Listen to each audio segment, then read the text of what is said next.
Shalom, selamat pagi kawan-kawan. Jumpa lagi dengan saya Yohanes Edianus. Bagaimana kabar kawan-kawan semuanya? Semoga kawan-kawan semuanya dalam keadaan sehat. Kawan-kawan, hari ini saya ingin membahas sedikit tentang seorang tokoh yang tidak asing lagi bagi kita. Siapa lagi kalau bukan Rocky Gerung? Rocky Gerung ini adalah seorang akademisi, seorang yang dikenal selalu menyerang kebijakan pemerintah. Bahkan sering mengatakan Bapak Presiden Jokowi itu tidak pandai bekerja, seorang yang dungu, seorang yang tolol, tidak bisa memimpin negara ini. Bahkan beliau sering kali diundang di televisi-televisi nasional. Padahal seperti yang kita ketahui, Ki Gerung ini selalu menyerang kebijakan-kebijakan Presiden Joko Widodo. Namun tak kalah menarik, kawan-kawan. Di tengah pribadinya yang selalu menyerang kebijakan pemerintah, dia langsung mempermalukan Rocky Gerung dengan menunjukkan hasil kerjanya selama memimpin Solo. Lalu seperti apakah kebijakan-kebijakan yang dia pamerkan sehingga membuat Rocky Gerung ini malu, terdiam? Mari kita lihat sama-sama. Ada tadi disebut Sultan Syahrir. Sultan Syahrir itu umurnya belum 40 itu. Dan sudah berdebat di forum internasional tuh. Mengalahkan seluruh diplomat dunia itu. Untuk mendalilkan bahwa Indonesia itu tidak boleh ditahan oleh semacam persekongkolan barat pada waktu kemerdekaan. Satu waktu Airlangga bilang Gibran itu persis seperti Sultan Syahrir tuh. Loh, Gibran belum ngapa-ngapain. Gibran mimpin wali kota Solo. Dan memimpin wali kota Solo lebih mudah daripada memimpin BEM UI, BEM UGM gitu. Karena prosesnya lebih rumit di situ kan. Tapi presiden kalau cuma 2 tahun karakter teruji kalau ada kekuasaan. Sekarang saya mau tanya, di mana ada bukti Gibran bisa kerja selama wali kota? Pertanyaan saya, 2 tahun lagi Solo akan jadi apa, Mas Wali? Ya jadi lebih baik lah ya. Dia masih di Solo kan, Mas Wali? 2 tahun lagi Solo akan jadi lebih baik. 2 tahun lagi masih di Solo. Ya masih. Masih di Solo? Masih. Masih. Ini wartawan-wartawan udah nyari loh statementnya. Oke Mas Wali, jadi lebih baik yang bagaimana? Karena kita lihat ya, dulu tahun 2021 13 program pembangunan, 13. Kemudian 2002 dan awal tahun 2023 menjadi 17 program pembangunan. Apakah 2 tahun lagi akan ada menambah titik-titik baru lagi untuk mewujudkan metamorfosis Solo Kota Budaya ini? Ya cuma 17 itu aja sih. 17 aja? Ya capek nanti. Enggak 17 tuh yang, enggak ini saya pilih angka cantik aja, tapi di luar 17 tuh masih ada banyak lagi ya, tenang aja. Nggih, gitu nggih, makasih. Jadi ini tepuk tangan nih buat Mas Wali nih. Jawabannya singkat tapi selalu jadi headline ya untuk teman-teman wartawan ini. Oke, Mas Wali, kalau boleh tahu itu kenapa dipilih 17 itu yang menjadi program prioritas? Ya bisanya bikin itu ya 17 saja. Seperti yang dibilang Pak Wagub tadi, mimpi besarnya apa, anggaran nggak usah dipikirin. Anggaran cari dari tempat lain, dari hibah UAE, dari mana-mana, dari CSR Shopee, CSR Bank Mandiri, CSR SMF, CSR SMI, ada yang bikin rumah sakit pinjam dari duitnya Bank Jateng, macam-macam ya. Ini jangan tergantung anggaran. Kalau kita ketergantungan anggaran ya ini nggak mungkin jadi semua ini ya. Jadinya ya kayak Lokananta kan mangkrak, sekarang kan udah lumayan lah ya. Tolong Bapak Ibu tolong diramein ya Lokananta ya. Belum 100% tapi udah kelihatan. Wih, tepuk tangan dong.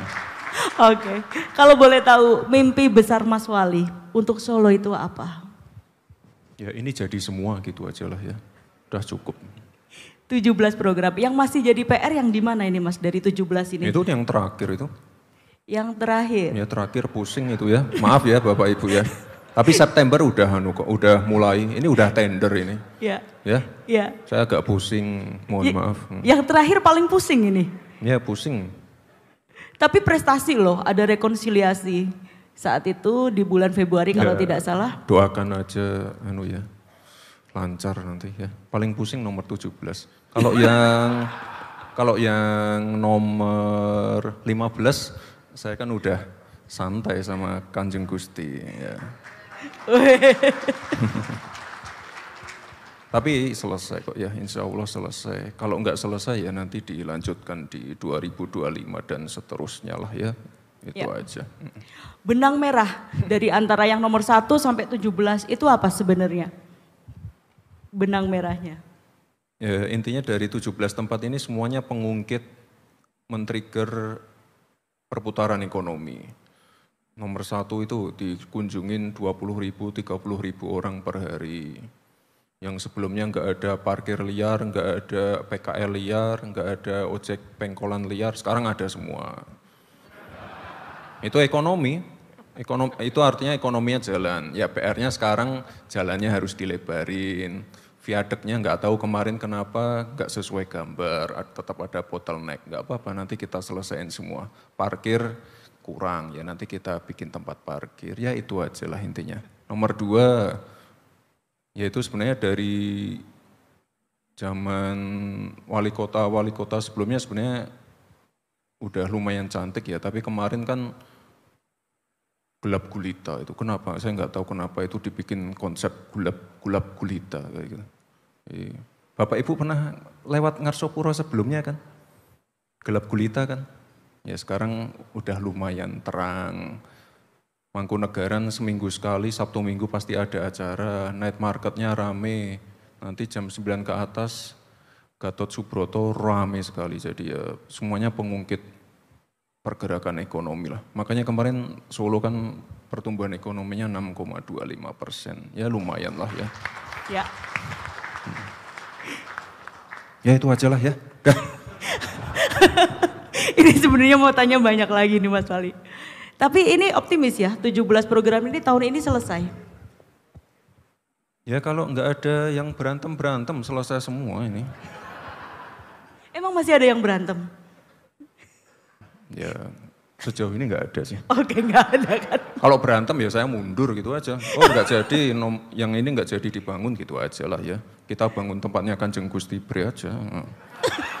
Aduh, siap-siap Gusti Manggung. Ini boleh dikutip ya Mas Wali ya? Enggak. Ini off the record loh.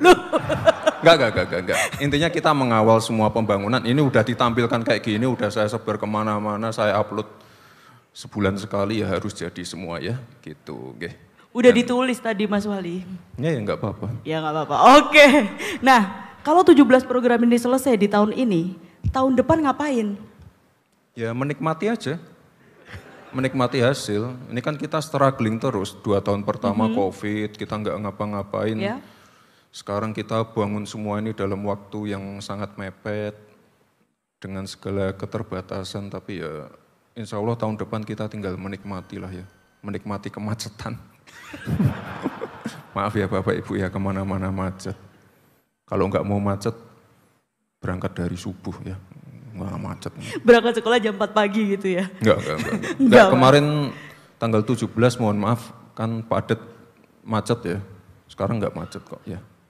Beberapa bottleneck dan lain-lainnya udah kami atasi semua. Ya masih macet sih tapi enggak separah kemarin. Kita macetnya sampai tahun depan ya Bapak Ibu ya. Sampai underpassnya Joglo jadi. Ya mohon maaf. Ya jadi ini sudah permintaan maaf dari Mas Wali. Tahun depan masih macet Solo ya Mas ya? Ya, berarti masih ada beberapa PR terbesar di poin 17. Dan ini juga perlu melibatkan beberapa stakeholder yang lain. Mungkin pertanyaannya mungkin ini Mas Wali. Di nomor yang 17 itu, wah ini nyerempet ke keraton. Ini ada perwakilan dari keraton di sini? Tidak ada ya? Tidak ada. Loh, diundang dong. Gimana? Enggak diundang. Diundang. Kanjeng Gusti diundang. Diundang, kita ngundang dua-duanya. Oh enggak iya. datang. Nah, mungkin Mas Wali perlu pendekatan khusus. Udah beres. Santai ya Bapak Ibu ya. September saya bangun kok, santai. September, kita mulai dari alun-alun September dulu. sampai Juni, pembangunannya September sampai Juni. Ya. Alun-alun dulu. Alun-alun utara dan selatan ya. Oke. Ya, jadi benang merahnya 17 titik prioritas pembangunan Kota Solo ini lebih untuk meningkatkan ekonomi yang akhirnya nanti berdampak ke masyarakat Solo. Kira-kira seperti itu. Iya, soalnya tempat kita kan nggak punya pertanian, pertambangan, perikanan, wisata alam, kita nggak punya apa-apa ya. Kita harus create sesuatu dan merevitalisasi yang sudah kita punya sekarang. Seperti yang dijelaskan Kanjeng Gusti tadi. Jadi ya, kekuatan kita di budaya itu aja sih. Oke. Dan berapa persen yang pakai APBD Mas? Untuk 17 titik ini? 50% APBD, yang 50% dana kolaborasi lah, kolaborasi. Kolaborasi. Yang paling rumit nomor 9 tuh. Kenapa? APBD, APBN, macam-macam dari provinsi juga. Oke, yang simpang joglo ya. Ini rumit sekali. Apalagi kemarin kepala balainya malah kena OTT. Aduh. Kerja kayak gitu. Tapi tetap kami kawal ya. Mas Wali dimintai keterangan juga? Dimintai keterangan juga? Ya enggak lah, saya enggak salah. Oke, menarik. Tepuk tangan sekali lagi buat Mas Wali. Nah, kawan-kawan sudah melihat sendiri bagaimana prestasi dari Gibran, anaknya Bapak Presiden Joko Widodo, selama memimpin Solo.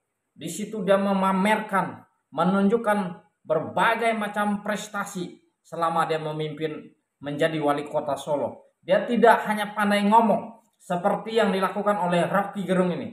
Dia seorang yang katanya akademisi, tapi kerjaannya hanya mengkritik. Dia tidak bermanfaat bagi bangsa ini. Dia jalan sana sini, membuat acara begini-begini, tetapi tidak adanya hasil atau dampak manfaat bagi bangsa Indonesia. Tidak seperti yang dilakukan oleh Gibran ini. Dia menunjukkan hasil kerjanya kepada semua rakyat Indonesia bahwa dia berhak memimpin Indonesia. Dia mempunyai kualitas pemimpin yang kuat walaupun usianya masih sangat-sangat muda. Tetapi pengalamannya di bidang pembangunan tidak bisa diragukan lagi. Karena kita lihat dari bapaknya hanyalah seorang tukang kayu. Tapi diangkat perekonomiannya sampai saat ini menjadi presiden. Itu karena kerja kerasnya. Dan kita tahu bahwa Gibran juga mempunyai semangat yang kuat. Pantang menyerah. Dia bisa mengalahkan semua lawan-lawannya. Meskipun dihina, dicaci maki, tetapi dia mampu menunjukkan kualitasnya. Dia bisa memimpin Indonesia.